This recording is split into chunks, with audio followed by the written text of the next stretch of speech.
छोटे से गांव में एक पुरानी टूटी फूटी खिलौनों की दुकान थी। दुकान का मालिक काका धीरज एक अकेला और रहस्यमयी इंसान था। लोग कहते थे कि वह दुकान के अंदर से कभी बाहर नहीं आता था और दुकान में रखे खिलौने बहुत अजीब और डरावने थे। बच्चों को उस दुकान के पास जाने से मना किया जाता था, लेकिन जैसे ही शाम होती वहां से अजीबोगरीब आवाजें आने लगती थीं। एक दिन गांव के 4 बच्चे रोहन, पिंकी, समीर और मीरा उत्सुकता से उस दुकान के पास पहुंच गए।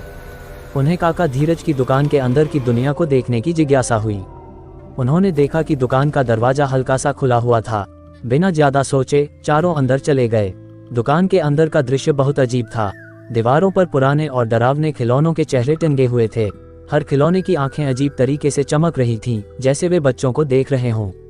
रोहन ने एक पुराने ताजमहल के मॉडल को छुआ और तभी अचानक से एक दरवाजा खुल गया। दरवाजे के अंदर एक गुप्त कमरा था जो और भी भयानक था।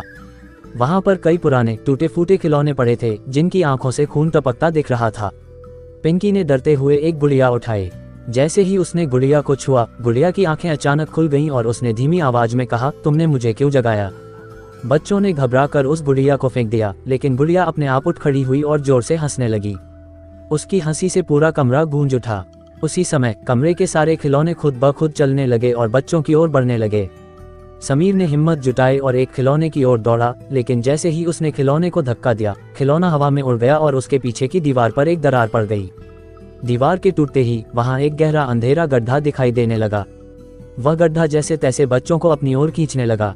मीरा ने जल्दी से अपनी जेब से एक माचिस निकाली और एक तीली जलाई। उसने देखा कि गड्ढे के अंदर कुछ अजीब सी चीजें हिल रही थीं। वह चीजें धीरे धीरे बाहर आ रही थीं, जैसे वे किसी को निगलने के लिए तैयार हों। अब चारों बच्चों को समझ आ गया कि वे एक भयानक जाल में फंस चुके हैं। उन्होंने तुरंत दरवाजे की ओर दौड़ लगाई, लेकिन दरवाजा बंद हो चुका था।